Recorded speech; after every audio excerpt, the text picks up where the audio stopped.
जय हिंद साथियों, स्वागत है आप सभी का एक और वीडियो में। साथियों, आज है 24 तारीख, कल 25, परसों से आपका एग्ज़ाम है, यानी 26 तारीख से। तो जितने भी साथी आप सभी तैयारी कर रहे हैं, आप लोग इन बचे हुए वक्त में और भी खूब मेहनत करें।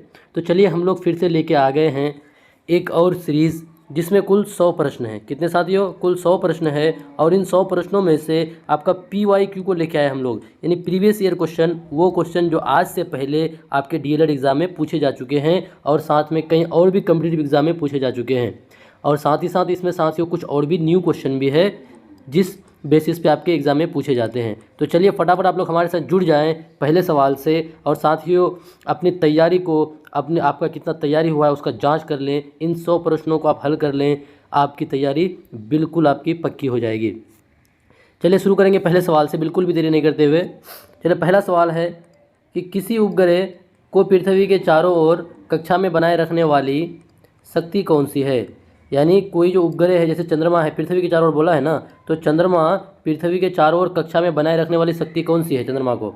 क्या वो चुंबकीय बल है साथियों, या गुरुत्वाकर्षण बल है, अपकेंद्रीय बल है, या स्थैतिक बल है? तो देखिए ये आपका क्या हो जाएगा, ये हो जाएगा आपका गुरुत्वाकर्षण बल। कौन सा बल? गुरुत्वाकर्षण बल। चलिए बढ़ेंगे आगे फटाफट, क्योंकि हम लोग को 100 सवाल देखना है। और साथियों जानते हैं कि आप अभी जितना ज़्यादा सवाल को अटेम्प्ट कीजिएगा उतना आपके लिए फ़ायदा होगा। किसी वस्तु की चाल को शून्य करने में कितना समय लगेगा यदि उसका त्वरण नकारात्मक है? बताइए कि किसी वस्तु की चाल को शून्य करने में कितना समय लगेगा यदि उसका त्वरण नकारात्मक है। ऑप्शन है जब बल शून्य हो, जब वेग और त्वरण विपरीत हो, जब दूरी बराबर 0 हो साथियों, जब द्रव्यमान बराबर 0 हो। तो फटाफट बताइए क्या हो जाएगा साथियों। तो ध्यान रखिएगा, ये आपका क्या हो जाएगा कि जब वेग और त्वरण विपरीत हो। क्या होगा? जब वेग और त्वरण दोनों क्या हो? विपरीत हो। चलिए बढ़ते हैं आगे। प्रकाश की गति किस माध्यम में सर्वाधिक होती है? प्रकाश की गति वायु में, जल में, निर्वात में, या कांच में? तो साथियों प्रकाश की गति बोला है ना, तो प्रकाश की गति निर्वात में सर्वाधिक होती है। किसमें? निर्वात में प्रकाश की गति सर्वाधिक होती है। चौथा सवाल आपके सामने में कि कार्य ऊर्जा पर में क्या बताता है? कार्य ऊर्जा पर में क्या बताता है कि कार्य बराबर शक्ति गुना समय, कार्य बराबर गतिज ऊर्जा में परिवर्तन, कार्य बराबर बल गुना दूरी, W बराबर यानी कार्य बराबर द्रव्यमान इंटू त्वरण। तो देखिए साथियों कार्य ऊर्जा पर में क्या बताता है कि कार्य बराबर गतिज ऊर्जा में परिवर्तन। क्या? कार्य बराबर गतिज ऊर्जा में परिवर्तन। चलिए बढ़ेंगे 4 से आगे। मानव आँख में कौन सा लेंस होता है? मानव की आँख में कौन सा लेंस होता है? उत्तल लेंस, अवतल दर्पण, उत्तल दर्पण। तो साथियों मानव का जो आँख है ना, इसमें उत्तल लेंस होता है। क्या होता है इसमें? उत्तल लेंस होता है। चलिए 5 के बाद आगे कि विद्युत धारा की एसआई इकाई क्या है? विद्युत धारा की एसआई इकाई वोल्ट, ओम, एम्पियर या वाट? तो देखिए विद्युत धारा की एसआई इकाई क्या हो जाएगा साथियों? यह एम्पियर हो जाएगा। क्या हो जाएगा? विद्युत धारा की एसआई इकाई एम्पियर हो जाएगा। 7वां सवाल के परावर्तन के नियम में आपतन कोण और परावर्तन कोण किसके बराबर होते हैं? बताना है कि जो परावर्तन का नियम है, प्रकाश का परावर्तन, आपतन कोण और परावर्तन कोण किसके बराबर होते हैं? ऑप्शन समान होते हैं, दोगुने होते हैं, आधे होते हैं, शून्य होते हैं। तो साथियों जो आपका परावर्तन का नियम है ना, इसमें आपतन कोण और परावर्तन कोण ये दोनों आपस में क्या होता है? समान होता है। आपतन कोण और परावर्तन कोण आपस में समान होता है। चलिए 7 से आगे। ध्वनि तरंग किस प्रकार की तरंग है? ध्वनि तरंग किस प्रकार की तरंग है? ये अनुप्रस्थ तरंग है, अनुदैर्ध्य तरंग है, विद्युत चुम्बकीय तरंग है, या सतही तरंग है? तो ध्वनि तरंग साथियों ये आपका अनुदैर्ध्य तरंग है। कौन सा? ये आपका अनुदैर्ध्य तरंग है। चलिए 8 से आगे। किसी वस्तु का भार चंद्रमा पर कितना होता है? किसी वस्तु का भार चंद्रमा पर 1/2, 1/6, 1/3 या फिर समान रहता है? तो सबको पता है कि किसी वस्तु का भार साथियों चंद्रमा पर क्या होता है? 1/6 हो जाता है। क्या? भार जो है वो बदल जाता है, द्रव्यमान नहीं बदलता है। चलिए 10वां सवाल कि जूल किसका मात्रक है? जूल आपका शक्ति का मात्रक है, या कार्य या ऊर्जा का मात्रक है, बल का या दाब का? तो साथियों जूल जो है ये आपका कार्य और ऊर्जा का मात्रक है। किसका? कार्य और ऊर्जा का मात्रक क्या है? जूल है। 11 नंबर सवाल कि ऑक्सीजन का परमाणु क्रमांक क्या है। ऑक्सीजन का परमाणु संख्या 6, 7, 8, 9। तो ऑक्सीजन जो है hydrogen, helium, lithium, beryllium, boron, carbon, nitrogen, oxygen, इसका परमाणु क्रमांक साथियों कितना हो जाएगा? 8 हो जाएगा। चलिए 11 के बाद पीतल जो ब्रास है ये किसका मिश्र धातु है? पीतल किसका मिश्र धातु है? तांबा और जस्ता का, तांबा टीन, लोहा कार्बन, या फिर एल्यूमिनियम और जस्ता का। तो साथियों देखिए पीताजी आपको पता होगा, तो पीतल जो है ये ता से तांबा और जौ से जस्ता यानी पीताजी, किसका किसका हो जाता है? तांबा और जस्ता का। चलिए 12 के बाद आगे, मानव शरीर की हड्डियां मुख्यतः किससे बनी होती है? मानव शरीर की हड्डियां किससे बनी होती है? Calcium carbonate, calcium phosphate, calcium sulphate, calcium chloride. फटाफट बताइए कि हड्डियां किसकी बनी होती है। तो साथियों ये जो हड्डियां है ना ये कैल्शियम फॉस्फेट की बनी होती है। किसकी? Calcium phosphate. अम्ल का पीएच मान कैसा होता है? अम्ल का पीएच मान 7 से अधिक होगा, 7 से कम होगा, 7 के बराबर, या फिर साथियों 0। तो देखिए अम्ल का जो पीएच मान होता है वो आपका 7 से कम होता है साथियों। क्या होता है? 7 से कम होता है। चलिए 14 के बाद आगे बढ़ते हैं कि कार्बन डाइऑक्साइड अग्निशामक यंत्र में क्यों प्रयुक्त होती है? जो कार्बन डाइऑक्साइड है ना इसको अग्निशामक यंत्र में इसका इस्तेमाल किया जाता है। सवाल पूछता है कि क्यों प्रयुक्त किया जाता है? दहन को बढ़ाने के लिए, दहन रोकने के लिए, लौह की रंगीन को बनाने के लिए, ऑक्सीजन देने के लिए। तो देखिए अग्निशामक यंत्र में इसका इस्तेमाल करेगा, जाहिर सी बात है कि दहन को रोकने के लिए, यानी जो जल रहा है साथियों उसको रोकने के लिए। चलिए 15 से आगे, टेबल साल्ट का रासायनिक सूत्र क्या है? साथियों बताइए टेबल साल्ट का रासायनिक सूत्र। Sodium carbonate, sodium chloride, sodium hydroxide, potassium chloride. तो टेबल साल्ट का रासायनिक सूत्र क्या हो जाएगा? इसका रासायनिक सूत्र हो जाएगा NaCl। क्या हो जाएगा? NaCl को ही टेबल साल्ट कहा जाता है। 17 नंबर, अमलगम किसका मिश्रण है? अमलगम जो है ये किसका मिश्रण है? पारा और अन्य धातु का, सोना और चांदी का, लोहा और कार्बन का, तांबा और जस्ता का। तो अमलगम जो है साथियों ये आपका मिश्रण किसका हो जाएगा? पारा जो है, पारा और अन्य धातु का। किसका? पारा और अन्य धातु का मिश्रण होता है। प्राकृतिक गैस का मुख्य घटक है। बताइए प्राकृतिक गैस का मुख्य घटक। Methane, ethane, propane, butane. तो प्राकृतिक गैस का मुख्य घटक क्या हो जाएगा साथियों? ये आपका हो जाएगा मीथेन हो जाएगा।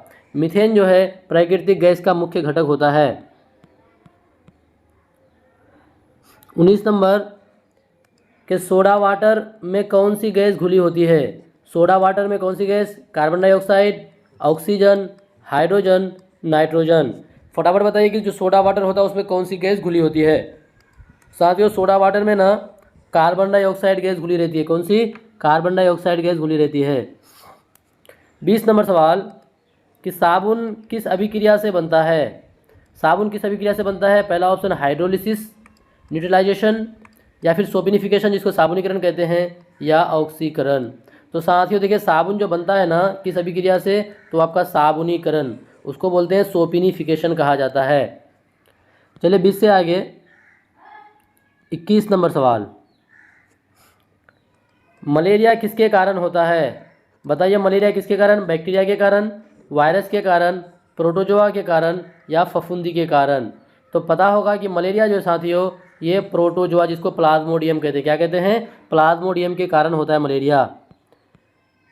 चलिए 22 नंबर कि मानव रक्त में सबसे अधिक पाई जाने वाली कोशिकाएं कौन सी है? ह्यूमन ब्लड में सबसे अधिक पाई जाने वाली कोशिकाएं कौन सी है? क्या वो RBC है, WBC है, प्लेटलेट्स है, या साथियों प्लाज्मा? तो देखिए रक्त में ना सबसे अधिक पाया कौन जाता है? RBC मौजूद रहता है। कौन? RBC रक्त में सबसे अधिक होता है। साथियों अगला सवाल कि मानव शरीर में इंसुलिन कौन सा अंग बनाता है? इंसुलिन जो है ना इसको कौन सा अंग बनाता है?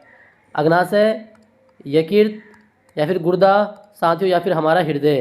तो देखिए इंसुलिन को ना साथियों अग्नाशय यानी पेनक्रियास जो है जिसको मिश्रित ग्रंथि कहते हैं यही स्रावित करता है।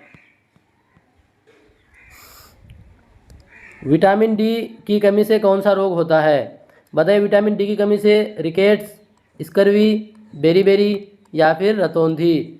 फटाफट बताइएगा विटामिन डी की कमी से कौन सा रोग होता है। तो साथियों विटामिन डी की कमी से ना रिकेट्स होता है। क्या होता है? रिकेट्स नामक रोग होता है विटामिन डी की कमी से।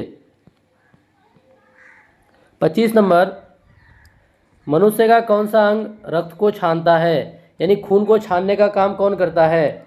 क्या हमारा दिल करता है या फिर गुर्दा या फेफड़ा या साथियों यकृत? फटाफट बताइएगा रक्त को छानने का काम कौन करता है। तो देखिए रक्त को छानने का काम गुर्दा करता है। कौन साथियों?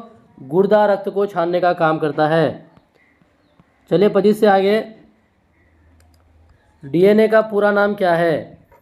डीएनए का पूरा नाम deoxy nucleic acid, di hydrogen nucleic acid, deoxy nitric acid या फिर नन। तो देखिए डीएनए का पूरा नाम डीऑक्सी न्यूक्लिक एसिड हो जाएगा। क्या? Deoxy nucleic acid. चलिए बढ़ते हैं इससे आगे फटाफट। 27 नंबर सवाल कि मानव शरीर में सबसे बड़ा अंग कौन सा है? मानव शरीर में सबसे बड़ा अंग यकृत है, हृदय है, त्वचा है या मस्तिष्क है? देखिए मानव शरीर में सबसे बड़ा अंग की बात किया है ना, ये त्वचा हो जाएगा। स्किन जो है मानव शरीर का सबसे बड़ा अंग है। चलिए साथियों 28 नंबर, किस प्रोटीन को जीवन का आधार कहा जाता है? किस प्रोटीन को जीवन का आधार कहेंगे? हीमोग्लोबिन को, डीएनए को, आरएनए को या एंजाइम को? साथियों जीवन का आधार किसको? एंजाइम को कहा जाता है। एंजाइम को जीवन का आधार के नाम से जाना जाता है। चलिए 28 के बाद बढ़ते हैं आगे। श्वसन की प्रक्रिया में कौन सी गैस बाहर निकलती है? बताना है आपको कि श्वसन की प्रक्रिया में कौन सी गैस बाहर निकलती है।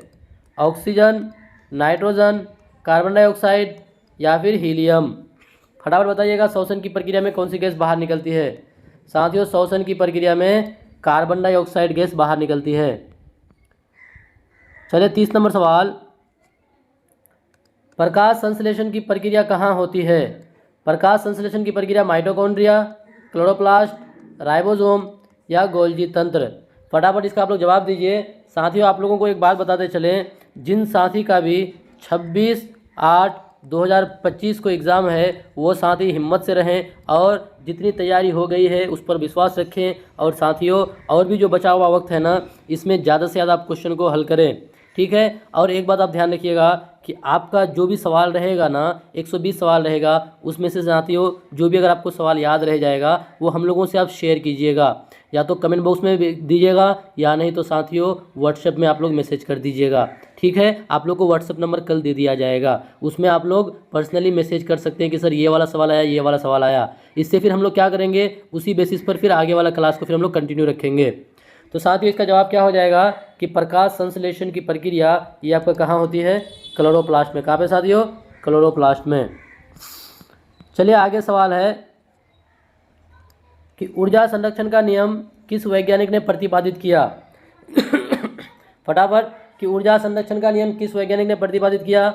न्यूटन ने, जूल ने, आइंस्टीन ने या डाल्टन ने? तो ऊर्जा संरक्षण का नियम साथियों जूल ने प्रतिपादित किया था। किसने? जूल ने ऊर्जा संरक्षण का नियम प्रतिपादित किया था। चलिए बढ़ेंगे इससे आगे। ओजोन परत पृथ्वी को किससे बचाती है? जो ओजोन लेयर है साथियों जो समताप मंडल में मौजूद है वो पृथ्वी को किससे बचाती है? कार्बन डाइऑक्साइड से बचाती है, पराबैंगनी किरण से बचाती है, धूल से बचाती है या फिर अम्ल वर्षा से बचाती है? तो देखिए ओजोन परत जो है ना ये पृथ्वी को पराबैंगनी किरणों से बचाती है। किससे? पराबैंगनी किरणों से बचाती है। चलिए 32 से आगे। 1 किलोवाट घंटा 1 kWh बराबर होता है। 1 किलोवाट घंटा बराबर क्या था साथियों? 3.6 गुना 10⁻6 जूल, 360 जूल या फिर 36 गुना 10⁻3 जूल या फिर 36 गुना 10⁻6 जूल। तो साथियों 1 kWh बराबर क्या हो जाएगा? ये आपका हो जाएगा 3.6 गुना 10⁻6 जूल। क्या हो जाएगा? 3.6 गुना 10⁻6 जूल। चलिए इससे आगे बढ़ते हैं फटाफट कि मनुष्य का रक्त समूह यानी ब्लड ग्रुप किस वैज्ञानिक ने खोजा? बताइए ब्लड ग्रुप को किसने खोजा? कार्ल लैनिस्टर ने, लुई पास्चर या फिर फ्लेमिंग साहब या फिर आपका वाटसन? तो देखिए आपका ब्लड ग्रुप के बारे में किसने बताया था, किसने इसका खोज किया था? इसका कार्ल लैनिस्टर। किसने? कार्ल लैनिस्टर ने। चलिए 34 से आगे बढ़ेंगे। अगला सवाल कि जलवाष्प का तरल में बदलना क्या कहलाता है। आपका जलवाष्प जो है ये तरल में जब बदल जाता है इसको क्या कहेंगे, इसको क्या वाष्पीकरण कहेंगे या संघनन कहेंगे, उद्रोपातन कहेंगे या साथियों आसवन कहेंगे। फटाफट बताइएगा, जलवाष्प का तरल में बदलना क्या कहलाता है। तो ये आपका संघनन कहलाता है। क्या साथियों, कंडेंसेशन, जिसको संघनन कहते हैं। 35 से आगे बढ़ते हैं। आगे 36 नंबर सवाल के विद्युत बल्ब का फिलामेंट किस धातु से बना होता है। विद्युत बल्ब का फिलामेंट किस धातु से बना होता है। यह आपका तांबा से, टंगस्टन से, एल्यूमिनियम से या फिर लोहा से। तो विद्युत बल्ब का जो फिलामेंट है साथियों ये टंगस्टन से, किससे, यह टंगस्टन धातु का बना होता है। चलिए इस सवाल के बाद आगे बढ़ते हैं आगे की ओर कि मानव शरीर में रक्तचाप मापने का यंत्र कौन सा है। बताएं, रक्तचाप को मापने का यंत्र कौन सा है। बैरोमीटर, स्फिग्मोमैनोमीटर, थर्मामीटर या फिर गैल्वेनोमीटर। तो देखिए रक्तचाप को मापने वाला यंत्र स्फिग्मोमैनोमीटर है। कौन है, स्फिग्मोमैनोमीटर को रक्तचाप मापने वाला यंत्र होता है। 37 से आगे बढ़ते हैं कि पेनिसिलिन की खोज किसने की। पेनिसिलिन की खोज जो प्रथम एंटीबायोटिक है साथियों, इसकी खोज किसने की। एडवर्ड जेनर ने, अलेक्जेंडर फ्लेमिंग ने, लुई पास्चर या फिर आपका चार्ल्स डार्विन ने। तो देखिए आपका पेनिसिलिन का खोज कौन किया था, अलेक्जेंडर फ्लेमिंग ने। किसने, अलेक्जेंडर फ्लेमिंग ने आपका पेनिसिलिन का खोज किया था। चलिए साथियों इससे आगे बढ़ेंगे फटाफट कि प्राकृतिक रबर किस पौधे से प्राप्त होता है। बताइए जो प्राकृतिक रबर है, नेचुरल जो रबर किस पौधे से प्राप्त होता है। नील से, हुविया ब्रोसिलियंसिस, तंबाकू या फिर गन्ना। तो देखिए प्राकृतिक रबर जो है ये आपका प्राप्त होता है किससे, हिविया ब्रोसिलियंसिस। किससे, हिविया ब्रासिलियंसिस से आपका प्राकृतिक रबर प्राप्त होता है। चलिए आगे 40 नंबर कि हृदय की धड़कन को नियंत्रित करने वाली विद्युत प्रणाली कहाँ स्थित होती है। हृदय की धड़कन को नियंत्रित करने वाली विद्युत प्रणाली कहाँ स्थित होती है साथियों, ये आपका SA नोड में या फिर AV नोड में या फिर आपका बंडल ऑफ हिट्स में या साथियों पुरकिंजे फाइबर में। तो देखिए हृदय की धड़कन को नियंत्रित करने वाली विद्युत प्रणाली ये आपका SA नोड। कहाँ साथियों, SA नोड। कहाँ, SA नोड। चलिए 40 से आगे, प्रकाश की गति सबसे पहले किसने मापी थी। प्रकाश की गति रोमर ने मापी थी या न्यूटन साहब या गैलीलियो गैलीनी या फिर ग्लेन मैक्सवेल ने। तो प्रकाश की गति को सबसे पहले साथियों रोमर ने मापा था। किसने, रोमर ने प्रकाश की गति को सबसे पहले मापा था। चलिए 41 के बाद आगे बढ़ते हैं कि किस पिंड का द्रव्यमान चंद्रमा पर क्या होगा। यानी किसी पिंड का द्रव्यमान चंद्रमा पर क्या होगा। क्या पृथ्वी से अधिक होगा, पृथ्वी से कम होगा, पृथ्वी के बराबर होगा या फिर शून्य होगा। देखिए साथियों द्रव्यमान की बात कहा है तो द्रव्यमान नहीं बदलता है, इसका मतलब पृथ्वी के बराबर ही होगा, बल्कि भार बदल जाता है, भार 1/6 हो जाता है। चलिए आगे बढ़ेंगे। ध्वनि तरंग का परावर्तन प्रयोग किस उपकरण से किया जाता है। ध्वनि तरंग का परावर्तन जो प्रयोग है वो किस उपकरण से किया जाता है। सोनार से, रडार से, पेरिस्कोप से या फिर टेलीस्कोप से। तो देखिए ध्वनि तरंग का परावर्तन प्रयोग जो है ये आपका सोनार से, किससे प्रयोग, किस उपकरण से किया जाता है, तो सोनार से इसका उपयोग किया जाता है। चलिए 43 के बाद आगे कि 1 फेम्टोमीटर बराबर होता है। 1 फेम्टोमीटर बराबर 10⁻⁻9 मीटर, 10⁻⁻12 मीटर, 10⁻⁻15 मीटर या फिर 10⁻⁻18 मीटर। तो 1 फेम्टोमीटर बराबर आपका हो जाएगा साथियों ये 10⁻⁻15 मीटर। 10⁻⁻15 मीटर को क्या बोलेंगे, 1 फेम्टोमीटर। चले 44 से आगे, ऑप्टिकल फाइबर किस सिद्धांत पर आधारित है। ऑप्टिकल फाइबर क्या आपका अपवर्तन पर या पूर्ण आंतरिक परावर्तन पर या व्यतिकरण साथियों या विवर्तन। तो देखिए ऑप्टिकल जो फाइबर है ये आपका पूर्ण आंतरिक परावर्तन के सिद्धांत पर कार्य करता है। किस पर, पूर्ण आंतरिक परावर्तन के सिद्धांत पर आपका ऑप्टिकल फाइबर कार्य करता है। चलिए अगला सवाल कि परमाणु घड़ी किस पर आधारित है। जो परमाणु घड़ी होता है वो किस पर आधारित होता है। रेडियो तरंग पर, क्वार्टज दोलन पर, सीजियम परमाणु का कंपन पर या लेज़र किरण पर। तो परमाणु घड़ी जो है साथियों ये आपका सीजियम परमाणु का कंपन पर आधारित होता है। सीजियम परमाणु का कंपन पर आधारित होता है। चलिए 46 से आगे एक्स किरण की खोज किसने की थी? एक्स किरण की खोज रोएंटगन ने की थी, क्यूरी ने की थी, बोर ने की थी या मिलीकन ने की थी। यानी एक्स किरण जो है इसकी खोज साथियों किसने की थी? तो देखिए एक्स किरण की खोज ना रोएंटगन ने, किसने? रोएंटगन ने की थी एक्स किरण की खोज। चलिए 47 के बाद 48 नंबर, सूर्य से ऊर्जा का उत्सर्जन किस प्रक्रिया द्वारा होता है? सूर्य से ऊर्जा का उत्सर्जन किस प्रक्रिया द्वारा होता है? रासायनिक अभिक्रिया द्वारा, नाभिकीय संलयन, नाभिकीय विखंडन या रेडियो धर्मिता। तो 48 नंबर जो सवाल है कि सूर्य से ऊर्जा का उत्सर्जन होगा साथियों नाभिकीय संलयन। कौन सा? नाभिकीय संलयन। सूर्य से ऊर्जा का उत्सर्जन किस प्रक्रिया द्वारा होता है? तो नाभिकीय संलयन। चलिए 49 नंबर, कि वह बिंदु जहाँ वस्तु रखने पर उसका वास्तविक एवं उल्टा प्रतिबिंब बनता है। यानी किस बिंदु पर वस्तु को रखने पर उसका वास्तविक और उल्टा प्रतिबिंब और उसके बराबर बनता है साथियों? फोकस पर, या फिर वक्रता केंद्र पर, या ध्रुव पर, या अनंत पर। तो साथियों अगर आप वक्रता केंद्र पर रखिएगा ना, एक तो उसी के साइज का होगा और वास्तविक और उल्टा प्रतिबिंब प्राप्त होगा। चलिए 49 के बाद आगे बढ़ते हैं 50 नंबर, लेज़र का पूरा नाम है। बताइए लेज़र जो होता है, लेज़र का पूरा नाम क्या है? Light amplification by stimulated emission of radiation, या फिर light application by systematic emission of rays, या फिर साथियों long area stimulated energy of radiation, या फिर इनमें से कोई नहीं है, नन ऑफ द अबव। तो देखिए लेजर का पूरा नाम क्या हो जाएगा साथियों? इसका पूरा नाम होता है light amplification by stimulated emission of radiation. ये आपका हो जाएगा लेज़र का पूरा नाम। तो साथियों यहाँ तक था 50 सवाल। चलिए बढ़ते हैं इससे आगे 50 से आगे की ओर। चलिए साथियों बढ़ते हैं यहाँ से आगे की ओर फटाफट। देखिए परसों आपका एग्ज़ाम है और अपनी तैयारी को और आप मजबूत करें। चलिए 51 नंबर सवाल, कि ड्यूटेरियम किसका समस्थानिक है? ड्यूटेरियम जो है ये किसका समस्थानिक है? हाइड्रोजन का, हीलियम, नाइट्रोजन या फिर ऑक्सीजन। तो देखिए ड्यूटेरियम जो है ये आपका समस्थानिक हो जाएगा हाइड्रोजन का। ये किसका समस्थानिक साथियों? ये आपका हाइड्रोजन का समस्थानिक हो जाएगा। और हाइड्रोजन के कुल 3 समस्थानिक होते हैं। चलिए आवर्त सारणी में आधुनिक आवर्त नियम किस पर आधारित है? जो आवर्त सारणी है में आधुनिक आवर्त जो नियम है ये किस पर आधारित है? परमाणु द्रव्यमान पर, परमाणु क्रमांक पर, या फिर संयोजकता, या फिर इलेक्ट्रॉनिक विन्यास। तो साथियों जो आधुनिक आवर्त नियम है ना ये आपका परमाणु क्रमांक पर, किस पर? परमाणु क्रमांक पर आधारित है। चलिए 52 के बाद आगे बढ़ेंगे। 53 नंबर, लाफिंग गैस का रासायनिक सूत्र है। लाफिंग गैस का रासायनिक सूत्र क्या हो जाएगा? कार्बन डाइऑक्साइड, या फिर N2O नाइट्रस ऑक्साइड, या फिर नाइट्रोजन डाइऑक्साइड, सल्फर डाइऑक्साइड। तो देखिए लाफिंग गैस का रासायनिक सूत्र हो जाता है नाइट्रस ऑक्साइड। क्या साथियों? Nitrous oxide. 53 से आगे, पेंट बनाने में कौन सी गैस प्रयोग की जाती है?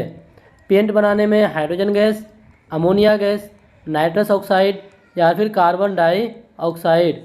तो देखिए पेंट बनाने में ना ये आपका इस्तेमाल होता है कार्बन डाइऑक्साइड। किसका? कार्बन डाइऑक्साइड का इस्तेमाल किया जाता है पेंट बनाने में। 54 के बाद आगे बढ़ते हैं 55 नंबर, के गन पाउडर का मुख्य घटक है। जो गन पाउडर होता है उसका मुख्य घटक सल्फर, चारकोल, पोटेशियम नाइट्रेट या फिर सभी। तो साथियों गन पाउडर जो है इसका मुख्य घटक क्या हो जाएगा? ये सभी हो जाएगा। यानी गन पाउडर का मुख्य घटक आपका सल्फर भी होता है, चारकोल भी होता है और पोटेशियम नाइट्रेट भी होता है। चलिए 55 से आगे 56 नंबर, FeSO4.7H2O को क्या कहते हैं? FeSO4.7H2O को क्या कहेंगे? इसको ब्लू विट्रोल कहेंगे, ग्रीन विट्रोल कहेंगे, वाइट विट्रोल या फिर रेड ऑक्साइड। साथियों FeSO4.7H2O को इसको जाना जाता है ग्रीन विट्रोल के नाम से। किस नाम से? ग्रीन विट्रोल के नाम से जाना जाता है FeSO4.7H2O को। चलिए 56 के बाद आगे 57 नंबर, कि हीलियम का परमाणु क्रमांक है। हीलियम, हाइड्रोजन हीलियम क्या परमाणु क्रमांक 1 होगा, 2 होगा, 4 होगा, 8 होगा? साथियों पहला हाइड्रोजन होता है और दूसरा हीलियम, यानी हाइड्रोजन का 1 और हीलियम का परमाणु क्रमांक 2 हो जाएगा। सवाल है कि गैल्वेनाइजेशन में किस धातु की परत चढ़ाई जाती है? गैल्वेनाइजेशन में किस धातु की परत चढ़ाई जाती है? टीन की, जिंक, कॉपर या फिर सीसा। तो देखिए गैल्वेनाइजेशन जो प्रोसेस है इसमें साथियों जिंक की परत चढ़ाई जाती है। किसकी? जिंक की परत चढ़ाई जाती है। चलिए 58 से आगे, पेट्रोलियम के अंश आसवन से कौन सा उत्पादन नहीं मिलता है? यानी पेट्रोलियम के अंश आसवन से कौन सा उत्पाद नहीं मिलता है? डीजल नहीं मिलता है, कोयला नहीं मिलता है, पेट्रोल नहीं मिलता है या किरोसिन नहीं मिलता है? तो साथियों क्या नहीं मिलेगा यहाँ पे? यहाँ पे आपको कोयला नहीं मिलेगा। यानी पेट्रोलियम के अंश आसवन से कौन सा उत्पाद नहीं मिलेगा? तो आपको कोयला नहीं मिलेगा। 60 नंबर सवाल, pH = 7, यानी pH वैल्यू कितना दिया हुआ? 7 दिया है। तो वो किसको दर्शाएगा? क्या वो अम्लीय विलयन को दर्शाएगा, क्षारीय विलयन को दर्शाएगा, उदासीन को या प्रबल अम्ल को? तो साथियों देखिए pH वैल्यू 7 किसका होता है? तो ये आपका उदासीन विलयन का होता है। किसका? उदासीन विलयन का pH वैल्यू 7 हो जाता है। मानव शरीर की सबसे छोटी हड्डी बताना है आपको। मानव शरीर की सबसे छोटी हड्डी कौन सी है? क्या स्टेप्स है, फिबुला है, टीबिया है या साथियों रेडियस है? तो देखिए मानव शरीर की सबसे छोटी हड्डी ये आपका स्टेप्स हो जाएगा। कौन? स्टेप्स। और ये कहाँ पे साथियों? ये कान में है। चलिए 61 के आगे, डीएनए की संरचना की खोज किसने की थी? डीएनए की संरचना की खोज चार्ल्स डार्विन ने, वाटसन और क्रिक ने या साथियों ग्रेगर जॉन मेंडल ने या हर्शे और चेज ने? तो डीएनए की संरचना की खोज साथियों वाटसन और क्रिक ने की थी। किसने? वाटसन और क्रिक ने। चलिए 62 से आगे, मानव शरीर में आयोडीन की कमी से कौन सी बीमारी होती है? मानव शरीर में आयोडीन की कमी से घेंगा, रतौंधी, स्कर्वी या फिर रिकेट्स? तो देखिए मानव शरीर में ना आयोडीन की कमी से साथियों घेंगा नामक रोग होता है। कौन सा? घेंगा नामक रोग होता है। चलिए 63 से आगे, रक्त का थक्का जमाने में कौन सा विटामिन सहायक है? रक्त का थक्का जमाने में विटामिन ए सहायक है, विटामिन बी सहायक है, विटामिन के सहायक है या विटामिन डी सहायक है? तो रक्त का थक्का जमाने में साथियों विटामिन के सहायक है। कौन? विटामिन के सहायक है। चलिए 64 से आगे, एटीपी को क्या कहा जाता है? बताना है आपको कि एटीपी को क्या कहा जाता है। एटीपी को कोशिका की बैटरी कहा जाता है, कोशिका की ऊर्जा मुद्रा कहा जाता है, कोशिका का पंप कहा जाता है, कोशिका का संवेद संदेशवाहक कहा जाता है? तो देखिए एटीपी जो है, जिसको एडिनोसिन ट्राइफॉस्फेट कहते हैं, ये साथियों कोशिका की ऊर्जा मुद्रा है। क्या है? कोशिका की ऊर्जा मुद्रा। चलिए 65 से आगे, इंसुलिन का उत्पादन कहाँ होता है? इंसुलिन का उत्पादन यकृत में होता है, अग्नाशय में होता है, वृक्क में होता है या फिर फेफड़े में होता है? तो इंसुलिन का जो उत्पादन है साथियों ये अग्नाशय में होता है। कहाँ पे? अग्नाशय में इंसुलिन का उत्पादन होता है। 67 नंबर, कि जीवाणु किस प्रकार की कोशिका है? जीवाणु जो है वो किस प्रकार की कोशिका है? क्या प्रोकैरियोटिक है, यूकैरियोटिक है, दोनों है या इनमें से कोई नहीं? साथियों 67 नंबर, कि जीवाणु किस प्रकार की कोशिका है? तो ये आपका प्रोकैरियोटिक। क्या हो जाएगा? प्रोकैरियोटिक कोशिका है। 67 के बाद आगे बढ़ते हैं। पेप्सिन किसके पाचन में सहायक है? पेप्सिन किसके पाचन में सहायक है? वसा, कार्बोहाइड्रेट, प्रोटीन और विटामिन? तो साथियों पेप्सिन जो है ये किसके पाचन में सहायक होगा? ये आपका हो जाएगा प्रोटीन के। किसके? प्रोटीन के पाचन में सहायक कौन होता है? पेप्सिन होता है। चलिए बढ़ेंगे 68 के बाद आगे की ओर। रुधिर में श्वेत रक्त कणिका, जिसको WBC कहते हैं, का कार्य क्या है? बताइए WBC का क्या कार्य है? ऑक्सीजन ले जाना, रोग प्रतिरोधकता क्षमता या फिर रक्त का थक्का जमाना या फिर रक्त संचार? तो WBC का कार्य क्या होता है साथियों? ये रोग प्रतिरोधक क्षमता करता है। क्या करता है? रोग प्रतिरोधक जो क्षमता है ये कौन करता है आपका साथियों? WBC। चलिए 69 के बाद आगे 70 नंबर। साथियों सवाल है कि पौधों में भोजन का परिवहन किसके द्वारा होता है? पौधों में भोजन का परिवहन जाइलम, फ्लोएम, रंध्र या मेरिस्टेम? तो देखिए पौधों में ना भोजन का जो परिवहन होता है भोजन का, ये फ्लोएम द्वारा होता है। किसके द्वारा? फ्लोएम के द्वारा होता है। चलिए 70 के बाद आगे 71 नंबर। टाइफाइड रोग किससे फैलता है? टाइफाइड रोग साल्मोनेला टाइफी या फिर प्लाज्मोडियम या बैसिलस या वायरस? तो टाइफाइड जो रोग जो है साथियों ये साल्मोनेला टाइफी। कौन सा? साल्मोनेला टाइफी से फैलता है। चलिए 71 के बाद आगे बढ़ते हैं। मलेरिया का वाहक है, बताइए मलेरिया का वाहक क्यूलेक्स मच्छर या एनोफिलीज मच्छर या एडीज मच्छर या हाउस फ्लाई। तो मलेरिया का जो वाहक होता है ये एनोफिलीज मच्छर होता है। कौन? एनोफिलीज मच्छर मलेरिया का वाहक है। प्रकाश संश्लेषण की प्रक्रिया में ऑक्सीजन कहाँ से आता है? जो प्रकाश संश्लेषण की प्रक्रिया होता है इसमें ऑक्सीजन कहाँ से आता है? साथियों CO2 से आता है, जॉल से आता है, क्लोरोफिल से आता है या ग्लूकोज से। तो देखिए ऑक्सीजन जो बाहर आता है ना ये जॉल से बाहर आता है। किससे? जॉल से। चलिए 73 के बाद आगे बढ़ते हैं। पादप कोशिका भित्ति मुख्यतः किससे बनी होती है? जो पादप कोशिका भित्ति होती है वो काइटिन की बनी होती है, सेलुलोज की बनी होती है, प्रोटीन की बनी होती है या पेक्टिन की। तो पादप कोशिका भित्ति जो है ये सेलुलोज की बनी होती है। किसकी? सेलुलोज की बनी होती है। चलिए 74 के बाद आगे साथियों, कौन सा अंग आरबीसी का कब्रिस्तान कहलाता है? आरबीसी और डब्ल्यूबीसी का कब्रिस्तान एक ही को कहते हैं। किस अंग को कहा जाता है? यकृत, गुर्दा, स्प्लीन या फिर हृदय। तो आरबीसी का कब्रिस्तान साथियों स्प्लीन को कहा जाता है। किसको? स्प्लीन, जिसको प्लीहा कहते हैं। चलिए 76 नंबर कि HIV किसे प्रभावित करता है? जो HIV होता है साथियों वो किसे प्रभावित करता है? क्या वो आरबीसी को, डब्ल्यूबीसी को या प्लेटलेट्स को या हीमोग्लोबिन को? तो साथियों HIV जो है ना ये जो आपका रोग प्रतिरोधक क्षमता जो WBC है इसी को ये आपका प्रभावित करता है साथियों, WBC को।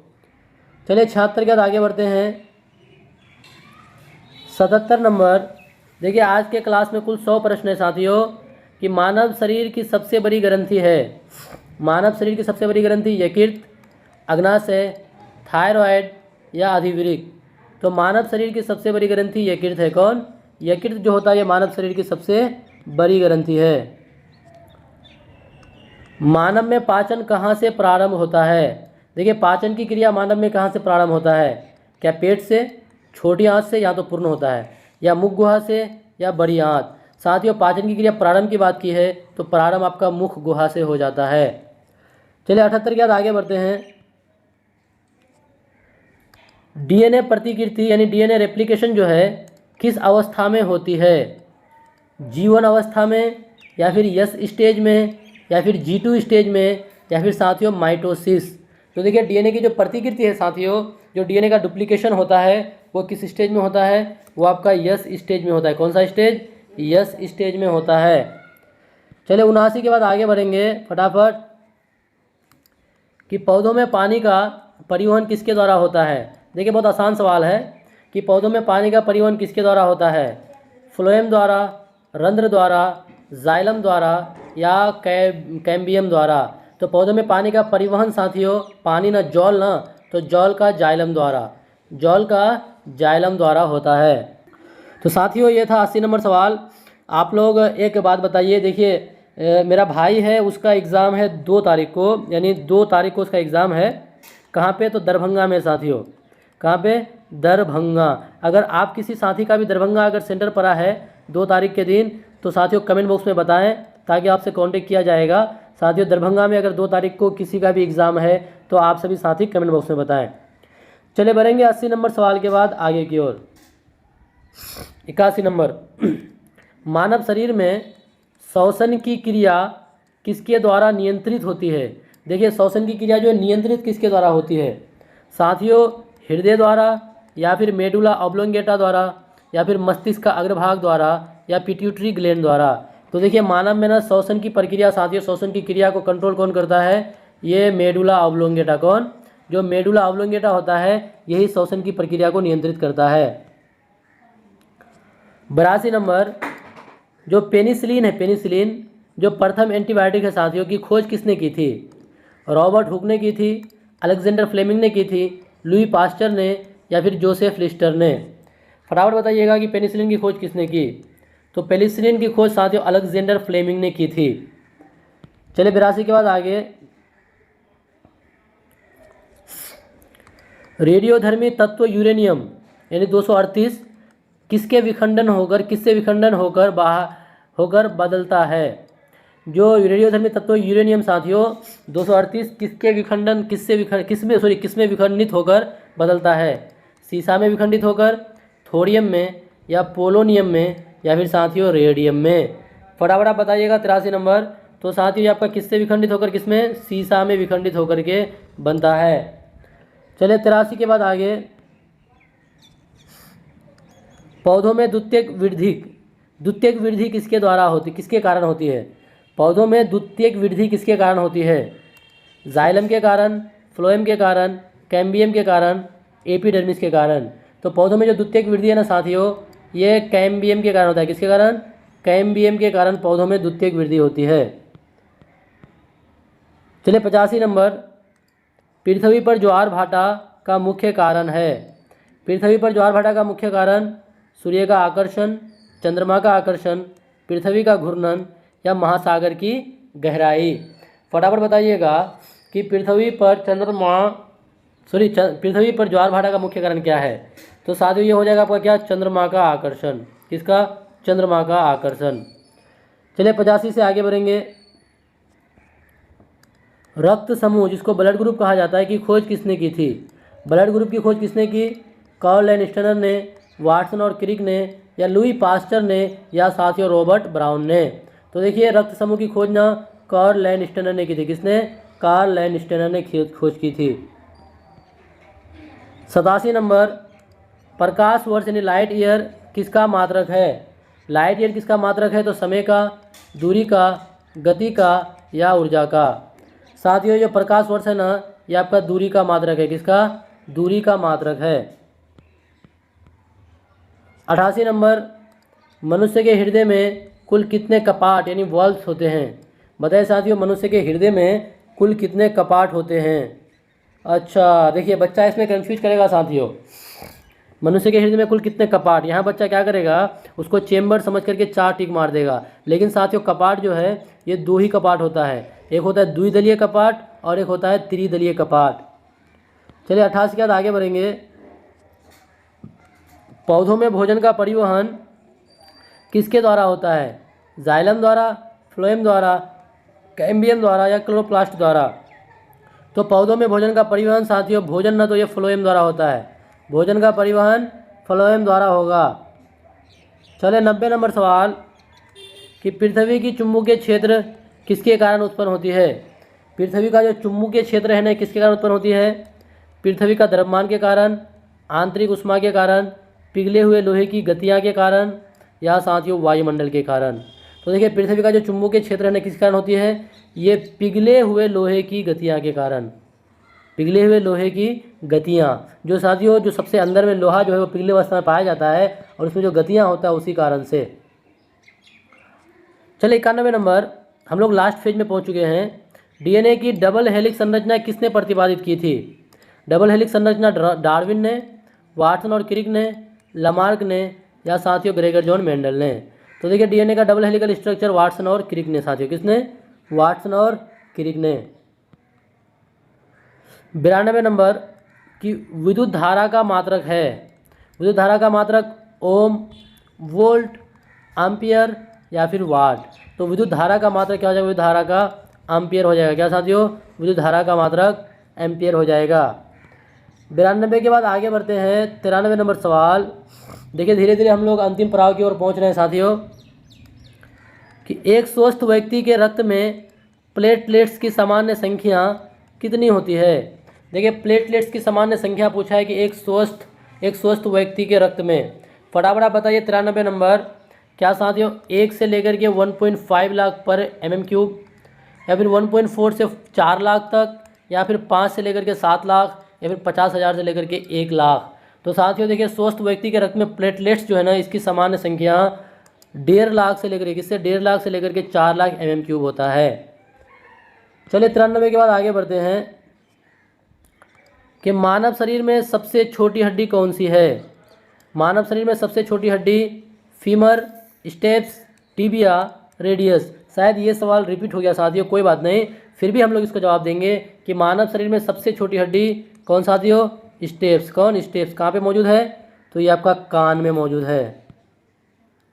95 नंबर सवाल कि न्यूटन का तीसरा नियम किस पर आधारित है। न्यूटन का तीसरा नियम किस पर आधारित है? बल और द्रव्यमान, क्रिया प्रतिक्रिया, ऊर्जा संरक्षण, गुरुत्वाकर्षण। तो न्यूटन का जो तीसरा नियम है ना, ये क्रिया प्रतिक्रिया पर आधारित है। किस पर? क्रिया प्रतिक्रिया पर आधारित है। 96 नंबर, मनुष्य के शरीर में सबसे बड़ा अंग कौन सा है? मनुष्य के शरीर में सबसे बड़ा अंग हृदय, यकृत, मस्तिष्क या त्वचा। तो देखिए सबसे बड़ा अंग मनुष्य के शरीर में साथियों त्वचा हो जाएगा। कौन? त्वचा जो है मनुष्य के शरीर में सबसे बड़ा अंग है। 97 नंबर सवाल कि पृथ्वी पर जीवन की उत्पत्ति का सिद्धांत primordial soup theory, primordial soup theory किसने दिया था? डार्विन ने दिया था, ओपेरिन और हाल्डेन ने दिया था, वाटसन और क्रिक ने या लमार्क ने। साथियों ये कौन दिया था आपका? ये दिया था ओपेरिन। किसने? ओपेरिन और हाल्डेन ने दिया था। किसने? ओपेरिन और हाल्डेन ने दिया था। चलिए 97 के बाद आगे बढ़ेंगे। 98 नंबर कि परमाणु क्रमांक 92 वाले तत्वों का नाम क्या है? परमाणु क्रमांक कितना? 92 वाले तत्वों का नाम रेडियम, थोरियम, यूरेनियम, प्लूटोनियम। तो बताइए 92 यानी परमाणु क्रमांक कितना? तो 92। तो ये आपका कौन है? यूरेनियम है। यूरेनियम का परमाणु क्रमांक कितना होता है साथियों? यूरेनियम का परमाणु क्रमांक 92 होता है। 98 के बाद आगे बढ़ते हैं।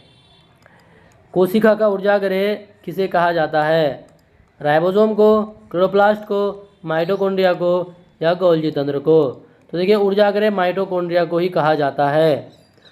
99 के बाद बढ़ेंगे आगे और अंतिम सवाल कि एक पौधे की जड़ों द्वारा वायुमंडल से कौन सी गैस अवशोषित की जाती है? बहुत गजब का सवाल है साथियों कि एक पौधे की जड़ों द्वारा वायुमंडल से कौन सी गैस को अवशोषित की जाती है? Oxygen, carbon dioxide, nitrogen, hydrogen. तो साथियों वो कौन सी गैस है? ऑक्सीजन गैस को अवशोषित की जाती है। कौन सी गैस? Oxygen gas. ये था आज के सेशन का अंतिम सवाल।